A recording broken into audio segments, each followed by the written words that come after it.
à tous. Bienvenue dans notre émission intitulée C'est quoi le djihad? Je m'appelle Nourodjini Assia, j'ai 22 ans. Ça va faire un peu plus de 10 ans que je suis au Chioni. Donc qu'est-ce que je fais principalement? Je m'occupe des petits avec Nasrine. On leur fait lire le Kourassa et en plus de ça, on leur apprend qu'est-ce que l'islam. Donc quelles sont les valeurs de l'islam en fait. Hachimia, vous avez 21 ans. Pour vous, c'est quel impact sur vous personnellement? Eh bien, personnellement, c'est un très gros impact sur moi parce que si je n'aurais pas déménagé ici sur Lyon pour découvrir le Chioni, ben, je ne serais pas devenue ce que je suis aujourd'hui et je pense que j'aurais dérivé par rapport à ma ville natale où j'étais. Voilà. Vous venez d'où? Je viens de Cannes, dans le sud. Et en fait, j'ai grandi là-bas jusqu'à l'âge de 11 ans. Et après, mes parents ont décidé de déménager parce qu'il n'y avait pas de Chioni. Et on est venu s'installer ici sur Lyon où il y avait un Chioni. C'est une bonne chose. Oui. Nasrine, 18 ans. Pourquoi vous êtes encore au Chioni? Et ça vous apporte quoi? Donc, d'une part, je suis encore au Chioni pour apprendre davantage sur ma religion. Et d'autre part, ça me permet aussi de transmettre ce que j'ai appris. Car ce qu'on apprend n'est utile que lorsque l'on l'enseigne. Et donc je fais ce travail-là avec Assia, on enseigne aux plus petits. أعوذ بالله من الشيطان الرجيم بسم الله الرحمن الرحيم عبس وتولى أن جاءه الأعمى وما يدريك لعله يزكى أو يذكر فتنفعه ذكرى أما من استغنى فأنت له تصدى وما عليك ألا يزكى وأما من جاءك يسعى وهو يغشى فأنت عنه تلهى يوم يفر المرء من أخيه وأمه وأبيه وصاحبته وبنيه لكل امرئ منهم يومئذ شأن يغنيه وجوه يومئذ مسفرة ضاحكة مستبشرة ووجوه يومئذ عليها غبرة ترهقها قترة أولئك هم الكفرة الفجرة صدق الله العظيم. Takbir. Assia, pour mieux comprendre le sujet, quelle est la définition du mot djihad? Donc pour définir ce mot, je me suis basée sur un ouvrage de jurisprudence islamique écrit par Sadek Sadeya. Donc c'est une fiqh as-sunnah. Il est dit qu'en fait le mot djihad c'est un transitif qui vient de la racine du mot jahada, qui veut dire lutter, enfin dépenser une idée de dépenser ses efforts dans la lutte. Et en fait ce qu'il faut comprendre c'est que dans le djihad il y a plusieurs djihads. Il y a le djihad an-nafs, le plus connu, c'est le fait de se battre contre les tentations, ses passions. Il y a aussi le djihad contre la langue, le fait de se battre, de ne pas dire des choses mauvaises et de dire des choses de bien. Il y a aussi le djihad contre le diable, de se protéger contre les insufflations et les mauvaises choses. Donc pour le définir simplement, c'est un acte d'effort et de lutte dans le sentier d'Allah. Et ce qu'on voit en fait en français souvent, les gens ils croient que djihad ça veut dire une guerre sainte, alors que c'est totalement faux. Dans aucun texte fondamental islamique, que ce soit dans le Coran ou la Sunna, il est dit qu'une guerre elle est sainte. Donc à partir de là en fait il faut se dire que le djihad en soi c'est une lutte contre son âme. Et il y a un hadith du prophète sallallahu alayhi wa sallam qui dit que le meilleur des djihads en fait c'est de combattre son âme. Hachimia, l'islam laisse-t-il une place à la violence gratuite? Et qu'est-ce que dans le Coran fait que ces jeunes se laissent embarquer?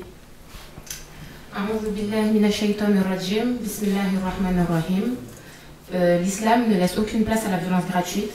Dans le Coran, il est dit que ne tuez pas la personne humaine car Allah l'a déclaré sacrée. Sourate 6, les bestiaux, Al-An'am, verset 151. Alors comment peut-on oser imaginer que l'islam laisse place à la violence alors qu'elle respecte la vie humaine, la vie animale, la vie végétale et qui a interdit clairement à travers des sources authentiques, islamiques, du Coran et de la Sunna du prophète Mohammed sallallahu alayhi wa sallam, toute atteinte injustifiée à cette vie? Comment peut-on imaginer que cette religion appelle à la violence gratuite ou encourage le terrorisme? C'est tout simplement parce que ces personnes manquent de science et manquent de base religieuse. Ensuite, pour la deuxième question, dans le Coran, il n'est pas dit que ces jeunes doivent s'embarquer dans le djihad, mais ces jeunes qui sont parfois des reconvertis ou bien des personnes qui apprennent la religion dans la rue, se laissent entraîner par des pensées fausses, faisant croire que cela c'est le djihad. Cet égarement entraîne une ignorance et une malinterprétation de la religion.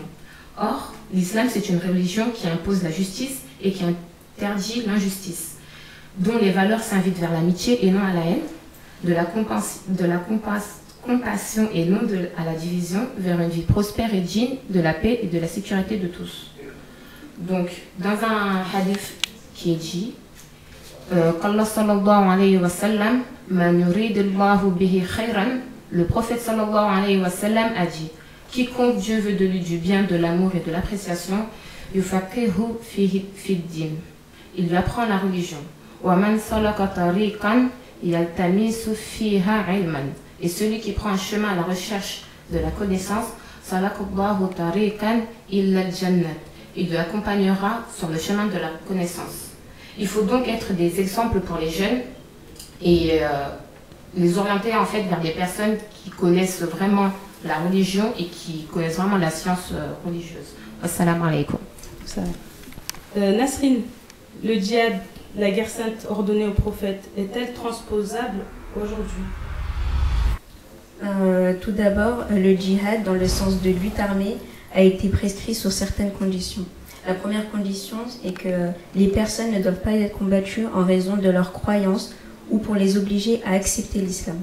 La deuxième condition est que dans la lutte armée, on ne combat que ceux qui nous ont combattus et on ne s'engage jamais dans un combat sans provocation passée. Les musulmans ne sont autorisés qu'à riposter et non pas à donner le premier coup. La condition numéro 3, il doit être décidé suite à l'appel d'une autorité islamique compétente. À l'époque, c'était le rôle du prophète alayhi salatu wassalam, qui agissait sous l'ordre d'Allah. Donc l'individu seul ou un groupe de musulmans qui se sont autoproclamés à entrer en guerre au nom d'une nation ne suivent pas la voie du prophète. Donc ainsi, dans la sourate At-Tawbah, verset 36, Qala ta'ala, Allah a dit, Qatilul mushrikina kaffat, liguez-vous pour combattre les infidèles, Kama yuqatilunahum kaffat, comme ils se sont ligués contre vous sans exception, Wa'alamu anna Allah ma'al muttaqin, et sachez que Dieu est avec les fidèles. Dans la sourate Al-Hajj, verset 39, Wa qala ta'ala, et Allah dit dans cet verset, Udina alladhina yuqatilun, l'autorisation est donnée à ceux qui sont attaqués de se défendre, bi annahum dulimu, parce qu'ils ont été vraiment atteints, wa anna Allah ala nasrihim laqadir, et Allah est certes capable de les secourir. Donc là, on a donc un décret d'Allah au prophète pour riposter à un moment donné. Et donc Allah dit dans la sourate An-Najm, versets 3 à 4, en parlant du prophète, وَمَنْ يَنْتِقُ عَنِ الْهَوَى, il ne prononce rien sous l'effet de la passion. إِلَّا يَهْيُنْ يُوحَى, c'est une révélation inspirée de Dieu. Donc le prophète combattait sous ordre d'Allah dans une situation donnée. Il ne se faisait pas justice tout seul comme on peut le voir aujourd'hui. Ainsi, ceux qui s'en vont aujourd'hui pour faire ce qu'ils appellent djihad ne répondent à aucun critère légitime du Coran et de la Sunna. Nous allons continuer cette émission en présence maintenant de Fundi, de parents et d'éducateurs. Éducateur Champion, l'islam permet-il le djihad armé et sous quelles conditions? L'islam a permis dans le temps du djihad la lutte armée, parce que l'armée qui a fait le djihad a été constituée par les compagnons du prophète, hommes et femmes, qui avaient constitué une armée. Mais dans les formes, c'était comme ça. Et en face, ils avaient aussi une armée, c'est l'armée des infidèles. Mais se battre, ce n'était pas un ordre qui doit être donné par le prophète ou par ses compagnons, mais c'est un ordre divin qui, en ce moment-là, le prophète reçoit le message d'aller se battre. Or, c'est là qu'on voit exactement qu'aujourd'hui, il n'y a aucune personne qui peut se permettre de dire qu'il reçoit le message de la part d'Allah pour aller faire du djihad. Quel type de djihad sommes-nous encouragés ou permis de faire en tant que musulmans dans la société actuelle? Bismillahirrahmanirrahim. Alhamdulillah nahmaduhu wa nasta'inuhu wa nashkuruhu wa nusalli ala sayyidina Muhammadin wa ala alihi wa sahbihi wa sallam. Avant de répondre à cette question, c'est de vous dire que le prophète sallam, il nous a laissé un hadith qui dit: je vous ai laissé deux choses, et si vous conservez soigneusement ces deux choses que je vous ai laissées, eh bien aucun parmi vous ne sera égaré dans le temps à venir. Donc ça revient à ce temps d'aujourd'hui, que certains ne conservent pas ou n'ont pas bien compris ces choses-là. Qui sont ces choses-là? C'est Al-Qur'an, c'est le Coran, ou Sunnatul Rasul. Sunnatul Rasul, c'est ces hadiths, c'est-à-dire ces histoires qui sont un complément du Coran.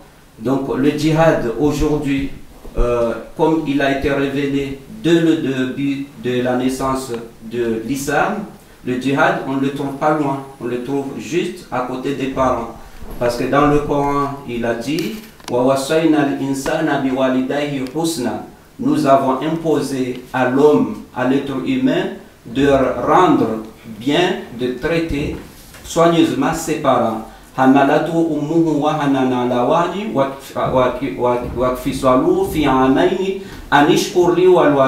Il a dit, ses parents, ils ont porté peine à peine, de mois et de mois, de temps de difficulté en difficulté, jusqu'à l'âge de 2 ans, et un enfant, il se rend compte de ce qu'on peut lui faire à l'âge de 2 ans. Donc, ce qui veut dire qu'il aurait pu le tuer avant l'âge de 2 ans, et que le parent, il a conservé, jusqu'à l'âge de 2 ans, il a grandi.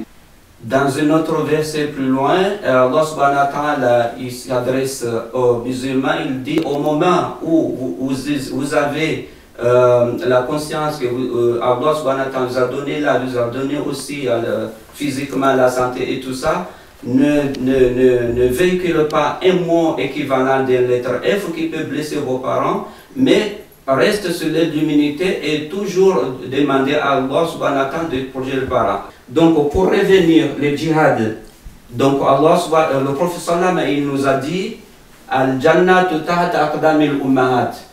Le paradis, il se trouve sous les pieds des parents. Et il a dit aussi: Ridallahu fi ridal walidayn. La bénédiction de Dieu, elle est aussi repose sur la bénédiction des parents.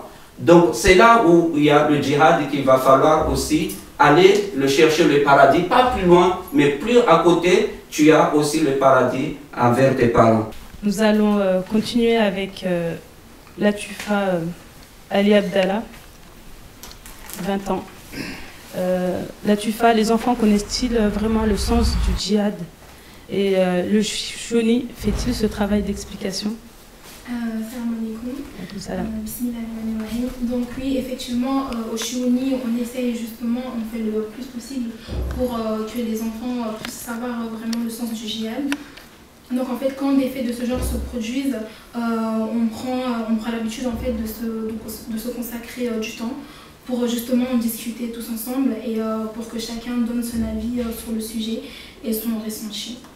Après, pour le rôle du shioni, bien sûr, parce que le shioni, c'est un outil principal et vital, car le shioni transmet les connaissances fondamentales religieuses, et elle permet aux enfants de ne pas être égarés et ne pas être dans l'ignorance, justement. Pour appuyer tout ce que je viens de dire, je vais citer un verset du Coran tiré de la sourate Al-Tawbah. بسم الله الرحمن الرحيم فقال الله تعالى سيحلفون بالله لكم إذا انقلبت إليهم لتعرضوا عنه فأعرضوا عنه إنهم رجس ومأواهم جهنم جزاء بما كانوا يكسبون. Allah subhanahu wa ta'ala a dit, ils vous font des serments par Allah quand vous êtes de retour, afin que vous passiez sur leur tort. Détournez-vous d'eux, ils sont une souillure et leur refuge est l'enfer, en rétribution de leur forfait dans leur tromperie. يحلفون لكم لترضى عنهم فإن ترضى عنه فإن الله لا يرضى عن القوم الفاسقين. Ils vous font des serments pour trouver grâce à vos yeux, et même si vous êtes satisfait d'eux, Allah n'est pas satisfait des gens pervers et tueurs. Je voulais encore un tout petit peu plus approfondir, en me demandant en fait en quoi le shioni est un outil justement pour éviter que ces enfants soient récupérés par des sectes, on va dire ça, parce que c'est des sectes quelque part. Comme l'a dit une de mes sœurs précédemment, ces personnes-là qui sont recrutées justement dans ces sectes sont dans la majorité des temps dans l'ignorance en fait. Ils sont égarés. Donc justement, le shioni, il joue ce rôle de nous apprendre ce qu'est vraiment notre religion pour justement ne pas tomber dans ces pièges-là. Merci beaucoup. Est-ce que vous connaissez des cas de jeunes qui ont failli basculer on va dire, dans l'extrême? Et selon vous, comment ces choses-là peuvent commencer? Et comment justement ces enfants se laissent-ils embobiner? Tous les enfants du monde sont les mêmes. Tous les enfants issus des parents religieux sont les mêmes. Il y a l'éducation. Quand l'enfant arrive à suivre le droit chemin, le bon chemin, tracé par ses éducateurs, tracé par sa famille, il aura du mal à basculer dans l'obscurantisme. Le cas contraire, avec la fragilité de l'enfant, quand il y a des gens qui ont spécialisé à détourner les esprits fragiles, certes, beaucoup d'enfants sont exposés à ça. Qu'est-ce que je veux dire à tous les enfants du monde, à tous les enfants de toutes les religions?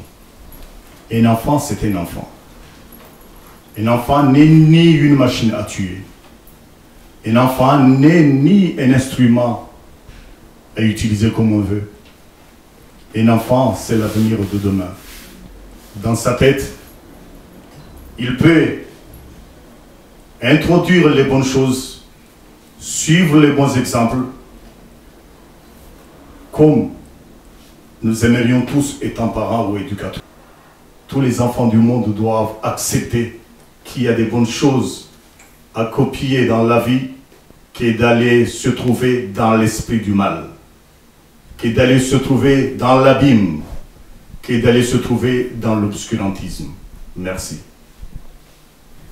Comment expliquer efficacement que le djihad, ce n'est pas l'islam, mais une déviation? En fait, il n'y a pas besoin de partir loin. C'est comme ce que je disais tout à l'heure, que la définition du djihad, elle est simple et claire. C'est juste un acte de lutte et d'effort dans le sentier d'Allah. C'est tout. Donc après, il n'y a pas besoin de partir dans des débats inutiles, de dire qu'un djihadiste, c'est un musulman, il tue des gens pour rien. Donc ça reste à ça, le djihad d'Al-Nafs, et puis c'est tout. Et il y a de nombreux hadiths et versets qui appuient que le meurtre il est puni en islam. Donc là, je vais citer un hadith, pardon. Donc, Qala Nabi sallallahu alayhi wa sallam, d'après Ibn Mansour, le prophète sallallahu alayhi wa sallam a dit Laïsa min nafsin, à chaque fois qu'une âme est tuée, tuqatalu dhulman illa kana, le premier fils, en l'abni Adam al-awwal, le premier fils d'Adam, kiflun min damiha bi annahu kana awwal man sana qatulu. Donc le premier fils d'Adam emportera une part de responsabilité pour avoir été le premier à instituer le meurtre dans la religion. Éducateur Chanfiou, vous êtes parent vous aussi, donc est-ce que vous ressentez de la peur qu'un jour un de vos enfants dévie justement dans l'extrême? Effectivement, c'est le but déjà que nous avons créé cette école coranique depuis 2002. Parce qu'on a commencé à avoir peur avant que ça arrive déjà. Parce qu'on voit comment la société change. On voit bien que les extrémistes qui essaient de chasser, de recruter, ils recrutent dans nos quartiers.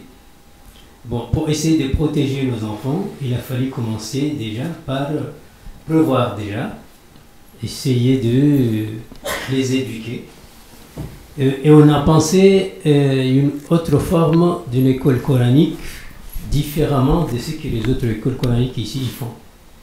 Parce que nous, on a pensé à ce que, déjà, comment faire. Parce qu'aujourd'hui, vous voyez qu'il y a des enfants qui sont là, qui ont déjà la vingtaine, et qui continuent toujours à l'école coranique.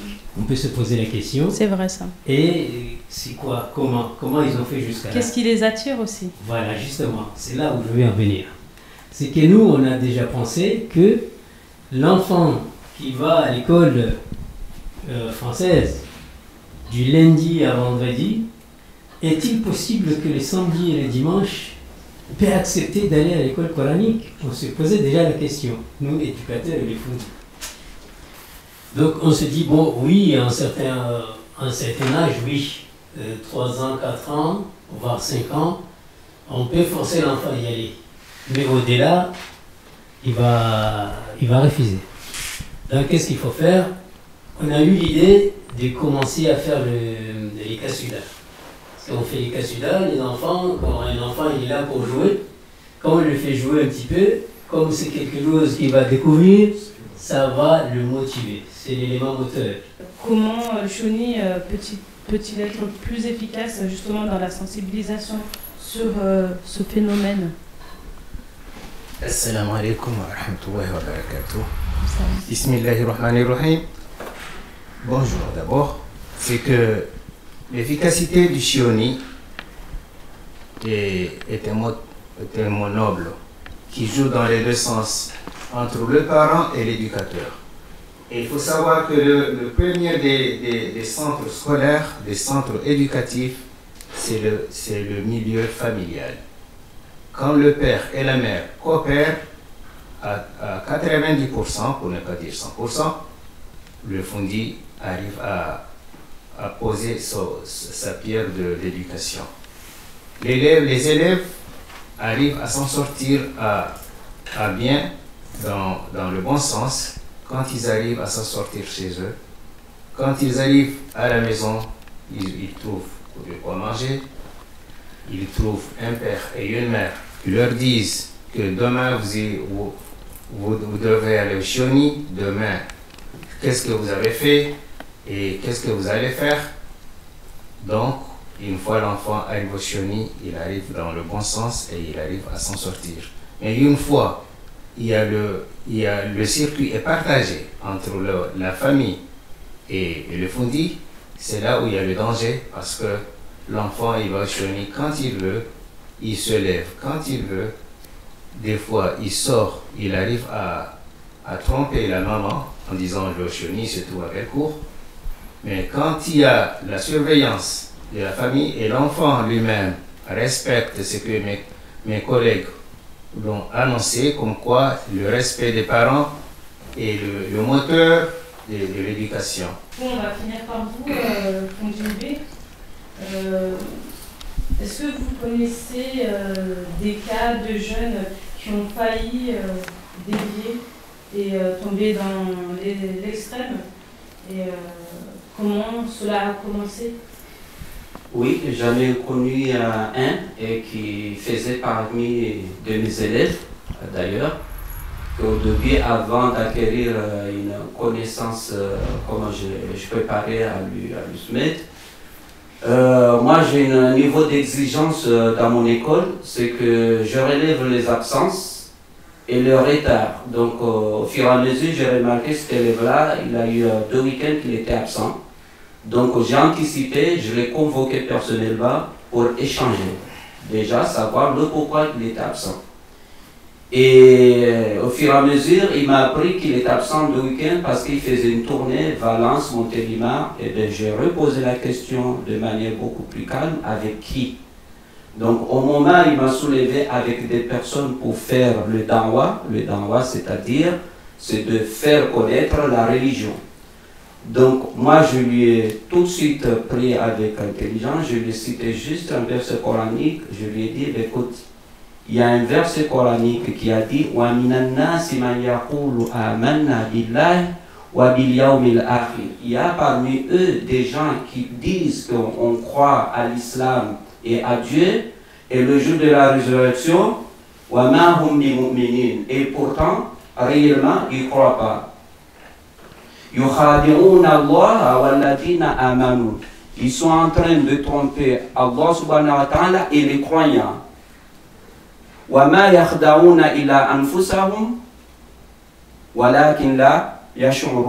Mais véritablement, ils sont en train de se tromper eux-mêmes, mais ils ne se rendent pas compte. Ça finit comment? Ça finit à me regarder, il m'a regardé beaucoup plus longtemps.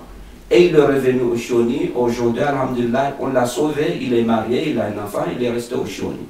Voilà, c'est un cas type que je connais et que si je n'avais pas anticipé, que je ne veillais pas, donc on a mis ça en place, alhamdulillah, c'est comme ça que ça marche dans notre communauté. D'accord. Merci pour le mot de la fin. Nous avons pris plaisir à être avec vous pour débattre sur ce sujet et moi, personnellement, franchement, j'ai beaucoup aimé, j'ai beaucoup apprécié. C'était quand même un travail approfondi et j'espère que ça pourra éclairer certaines personnes sur ce sujet justement de qu'est-ce que le djihad. Merci à tous et puis à très bientôt.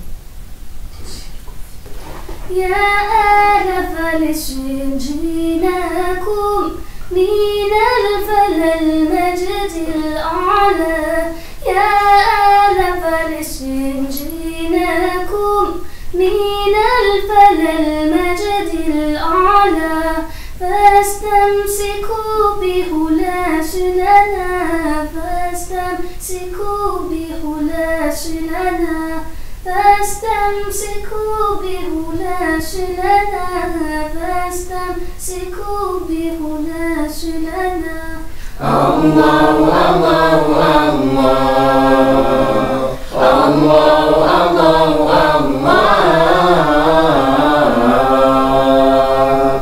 enfants palestiniens ya Allah meilleur avenir vers Allah enfants palestiniens ya Allah meilleur avenir vers Allah.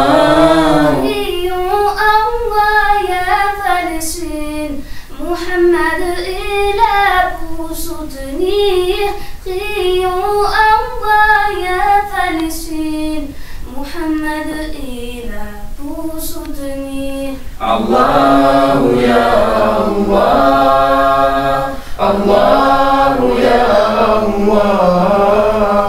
Allah ya Allah. Allah ya Allah.